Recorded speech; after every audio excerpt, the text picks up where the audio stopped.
O mensalão e o petrolão, como consequência, no pós-mensalão, e entre o surgimento para a sociedade, o crescimento da sociedade entre os dois, teve a feudalização dos ministérios.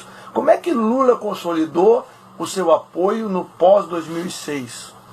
Ele consolidou com a porteira fechada, entregou o Ministério A para o Partido B, o Ministério C para o Partido D, e ali era licença para roubar, sem nenhum pudor. E olho para a prisão de hoje do senhor Bunlai, ao nome da operação, da 21ª operação da Lava Jato, que é passe livre, porque o senhor Bunlai, como bom pecuarista, abria as porteiras para as traficâncias de influência do senhor Luiz Inácio Lula da Silva. E a reflexão que quero fazer, senhoras e senhores, é a seguinte: desde que o Brasil proclamou a sua república, quantos presidentes brasileiros enriqueceram no poder? E quantas famílias de presidentes brasileiros enriqueceram no poder? A resposta é nenhuma. Só de Lula. Só Lula. Portanto, o que nós estamos assistindo, a crise que traz o desemprego, que traz o aumento do custo de vida, que traz a falta de oportunidade, foi escolhida por Lula quando inchou os ministérios para comprar apoio político. Quando ele criou o mensalão e o petrolão para comprar os vendilhões do templo que lhe deram sustentação e dão sustentação a Dilma Rousseff. Aí está a raiz da crise do país chamado Brasil. Lula deve ter perdido o sono, deve estar com dificuldade para dormir essa noite, porque as informações que tenho é que o senhor Bunlai não vai resistir uma semana de cadeia, e para livrar a cara, ele vai ter que contar a verdade dos desfeitos, dos malfeitos e das traficâncias de poder que Lula praticou para enriquecer a si e a sua família. Esta é a verdade, e é isto que vai vir à tona. A CPI da Petrobras foi encerrada aqui por esta Câmara e por esta mesa diretora da Câmara, porque se temia que os fatos que estão vindo à luz fossem conhecidos com uma CPI que pudesse aprofundar investigações. Mas o doutor Sérgio Moro, o Ministério Público e a Polícia Federal vão continuar para, com o passe livre, chegar no capo de Tuticá. Eu tenho um receio. Integridade física minha. Mas isso é uma coisa que a gente Nós vamos ter que manter muito contato, principalmente depois de um ano aí. A gente vai ter que estar atento e... Porque eu tenho medo. Porque nós estamos falando com gente muito graúda. Às vezes não tem histórico de violência, né, a princípio. Celso Daniel. Mas você acha que é do time deles lá? O que te traz mais receio, mais medo? A reação dos políticos ou das construtoras? Fiz um fechamento aqui, aquela parte final Dos políticos. porque não tem mais nada aqui, né? Tá em branco. Celso Daniel sabe alguma coisa, Paulo? Eu vou abrir aqui. Olha, Sabe que matou ele, afinal? O que a gente escuta, né, que eu escutei de muita gente aí, né? PT que comendou, né? Houve um desacerto civil na divisão. A história do dossiê, né? E hoje a ex-mulher dele ganhou um prêmio, né? A ex-mulher dele é ministra do Planejamento. Miriam Belchior. De planejamento não entende nada. Então hoje a gente sabe que as cortes superiores do Brasil estão mega aparelhadas. Esse é um problema.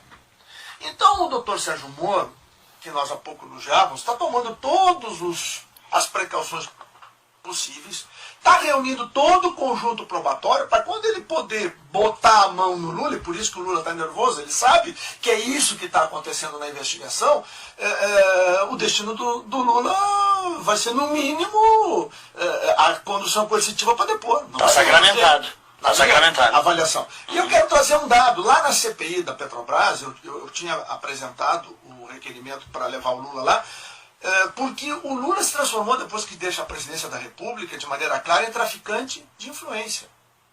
Vamos lá, como disse o Janta, como é que é o negócio com Cuba? O negócio com Cuba, Daniel e Coronel Marcelo, é o seguinte: 1 bilhão para o Porto de Mariel via Odebrecht, que ninguém sabe se o empréstimo é para o governo cubano ou se o empréstimo é para o Odebrecht. O BNDES já vendeu as duas teses. 5% ao ano.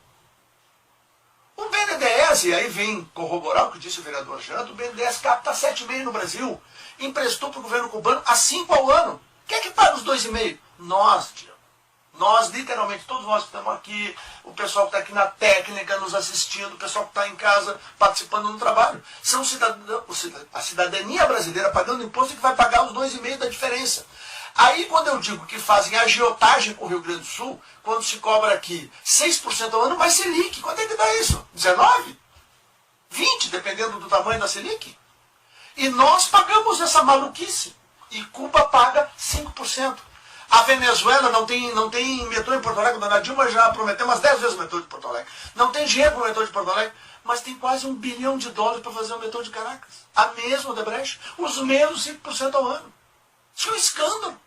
Então, hoje há um conjunto probatório de que Lula, pós-mandato presidencial, era um traficante de influência. Na minha visão, ele também traficou influência enquanto era presidente da República.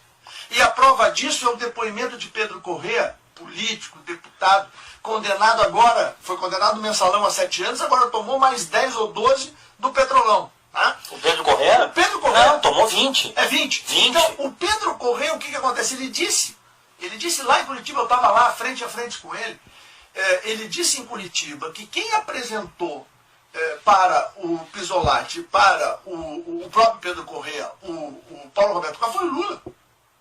Eu fui atrás, o Paulo Roberto Costa, eu tenho a certidão de 94 a 2004, tenho a certidão de 2004 a 2014. Ele nunca teve filiação partidária.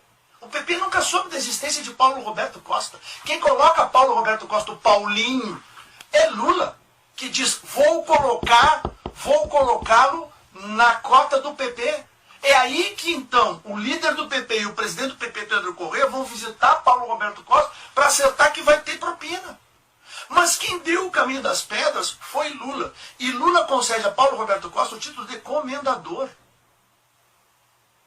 Ele é comendador, provavelmente, pelos excelentes serviços prestados à quadrilha. E veja como a coisa vai longe.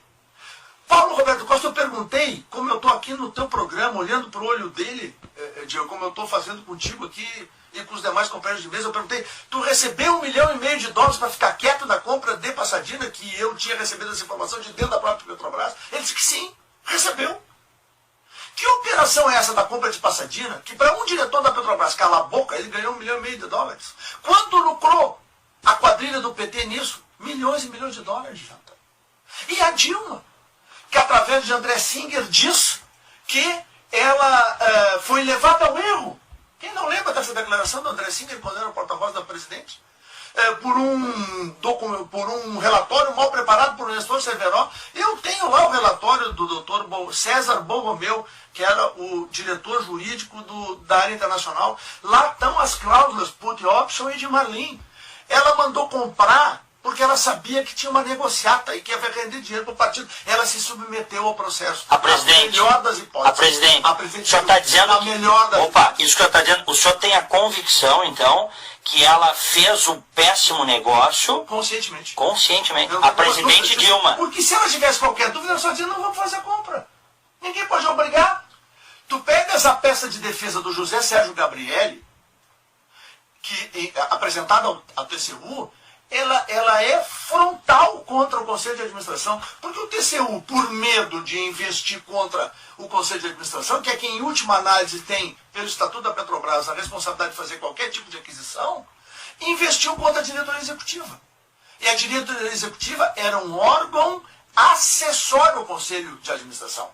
Quem comprou Passadina foi Dilma com os conselheiros que disseram o amém por um negócio que se sabia absurdo. Objetivamente, o senhor acha que o Lula vai ser preso? Eu espero, como cidadão brasileiro, que seja preso para o bem do Brasil. O que o senhor acha?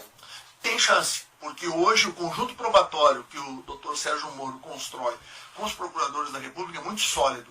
E não é à toa que o Lula está assustado do jeito que está.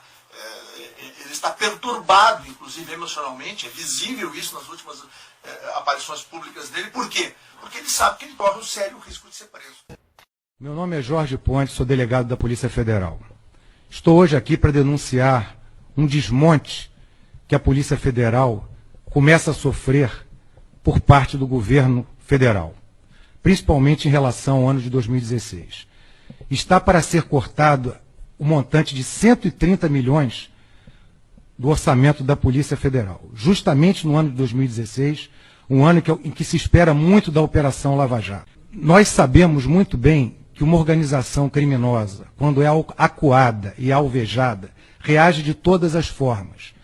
Essa cleptocracia que se instalou no Brasil, como bem definiu o ministro do Supremo Tribunal Federal, está nesse momento tentando alvejar a Polícia Federal com esses cortes covardes que vão prejudicar os interesses da sociedade brasileira. Ocorre que, em função do sucesso que a Operação Lava Jato vem tendo, o governo federal vem retaliando a Polícia Federal. Não concede os reajustes salariais necessários para que os policiais possam viver dignamente. Além disso, cortam do orçamento da União os recursos necessários para que se invista em inteligência policial. Inteligência essa que permite o cruzamento de dados e informações, que leva à identificação de bandidos, de criminosos, de corruptos. Todos eles estão sendo mostrados à sociedade. Muitos fazem parte ou fizeram parte da estrutura do governo que está aí. É por isso que eu hoje denuncio o governo federal pelo sucateamento que a Polícia Federal vem sofrendo. E termino dizendo a você, vamos lavar o Brasil a jato e deixem a Polícia Federal trabalhar.